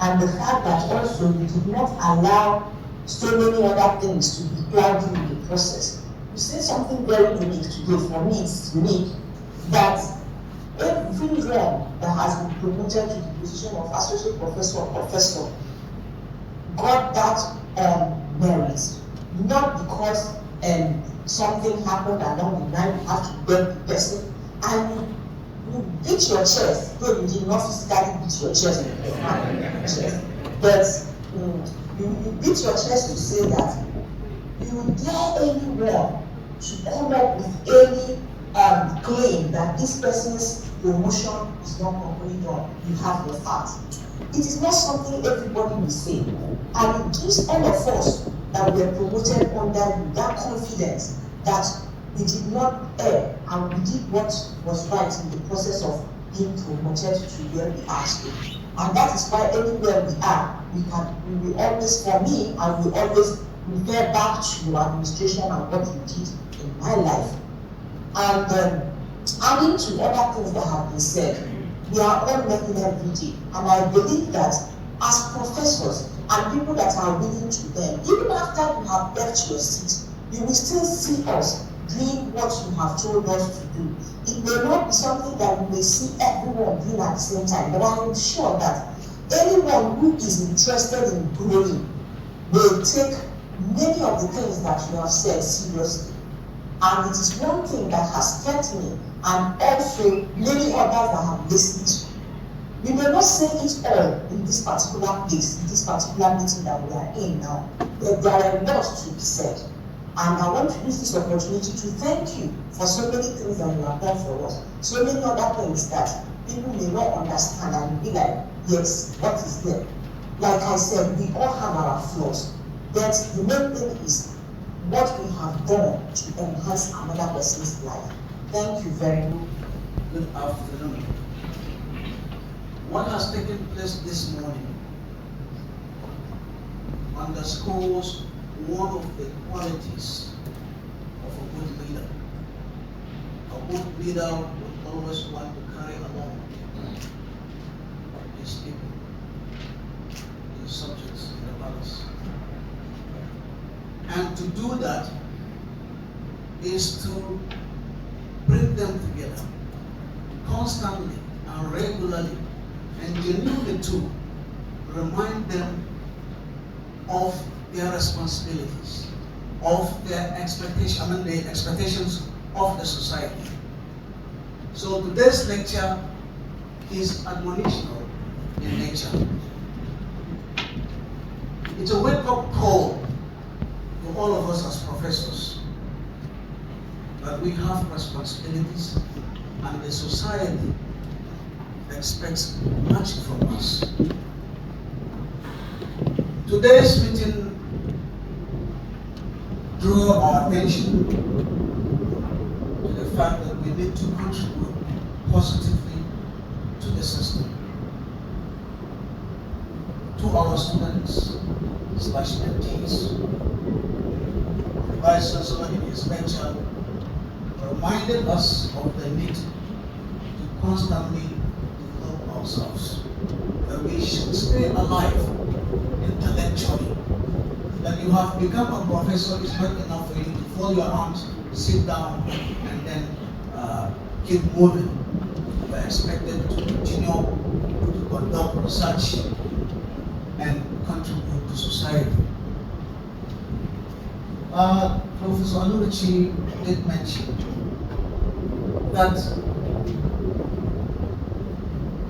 the Vice-Chancellor, during his tenure, a lot of professors or a lot of individuals were promoted to become a professor. It is true. When I came here in 2021, I think we were not more than 18 of them. They are not. But here we are today. Thanks to the mindset of the Vice-Chancellor, a mindset that is developmental, a mindset that carries people along, a mindset that loves to see people. Professors should be wary about. I caption them do's and don'ts. Professors, many of them, 90% of them, the Vice-Chancellor has spoken about it. So when the division had been called out do's and don'ts, I was lucky he now said of soft skin. So I still have something to say. So one thing is that if you become professor, apart from raising shoulder, you will observe that people either overdress or underdress. For overdress, I don't have problem with that. You can wear your agbada if you are entering the classroom, or a meeting, you drop your agbada and it's somewhere and enter. That is expected of you to appear very neat and to appear very official. But you see very senior people in the university going to class in a very shabby manner. Not even the students can appear like that. Very shabby manner. And we kept on clamoring on a dress code. And the major culprits are from the staff, not ordinary staff. Sorry, I'm sorry for using the word ordinary, but not the lower staff. But even a professor. I have seen a professor, I spoke to him, I said, sir, I said, Oga, how can you enter class like this with bathroom slippers? These rubber slippers. And he was looking very tattered as if he has not even had his back that one. I think we are epitome of example, and therefore we should lead by example. If we emphasize on dress code, everybody as a professor should dress neatly to class and ask our colleagues to also dress neatly when they are going to class. We should be punctual. This is a very serious case. There was recently here, we had some discussion, I think something happened in a college about a teacher who was not coming to class. Now it has transcended even to professors. Students will go to class waiting for the professor 30 minutes. Sometimes the professor appears 15 minutes to his 2 hours time. That is very disgraceful and shameful. The students are recording all these things, and they are reporting us to the Vice-Chancellor and to the system. So we should be wary of punctuality coming to class.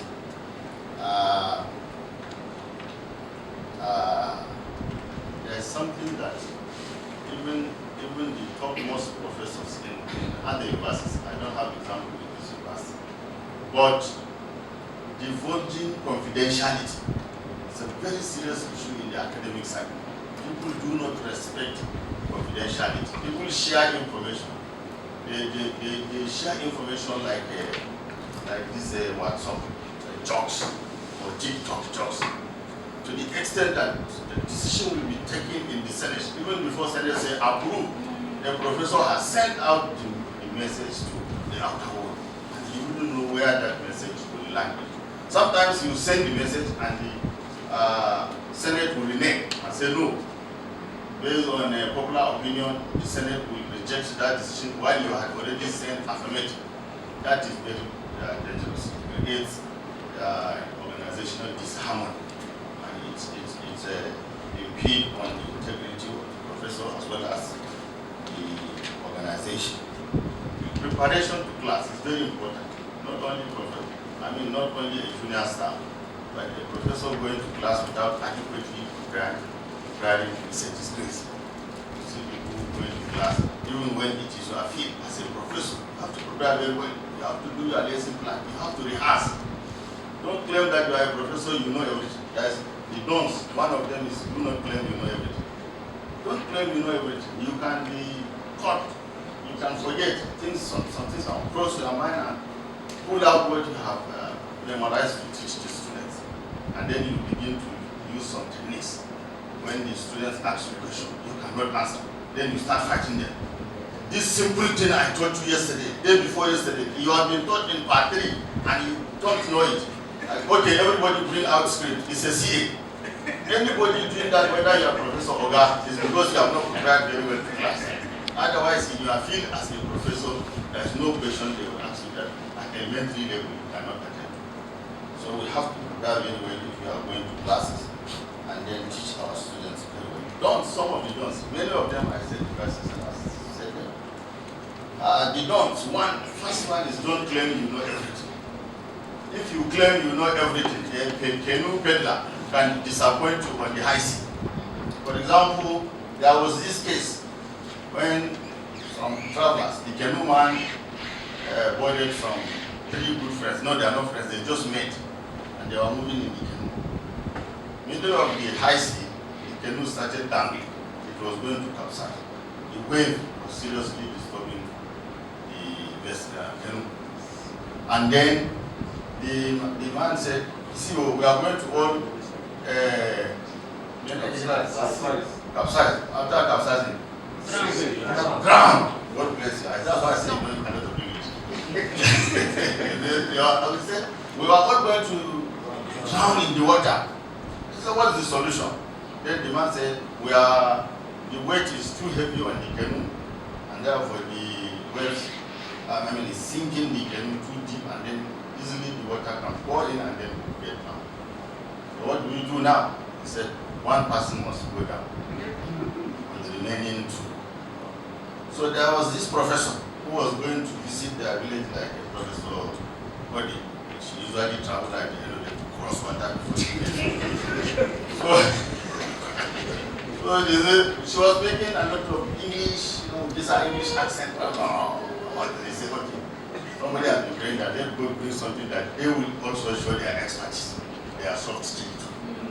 So when the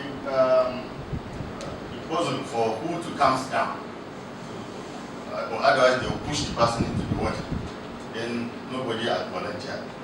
So is it a driver?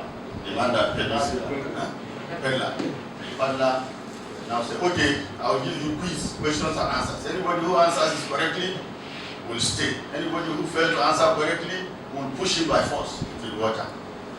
So they started with one man. It's a Roman man. He said, okay, can you tell us when the civil war happened, took place in Nigeria? This is around 1967. He said, okay, sit down, pass. Then there's one man who looks like a Southern Igbo man or something. He said, okay, how many people lost their lives in this war? He said, about 1 million people lost. He said, correct, sit down. He said, Professor, name them one by one.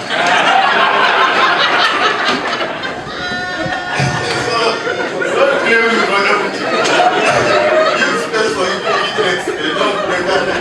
So don't claim as a professor you know everything. There are simple questions there. Okay, just to name people, and you cannot even start telling lies. 1 million, but when will you finish the 1 million? And that was how they pushed that man who looks like our bossa from the north.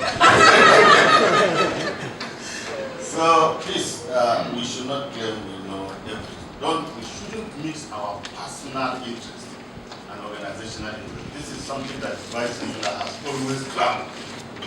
That the interest of everybody in the system should be the system first.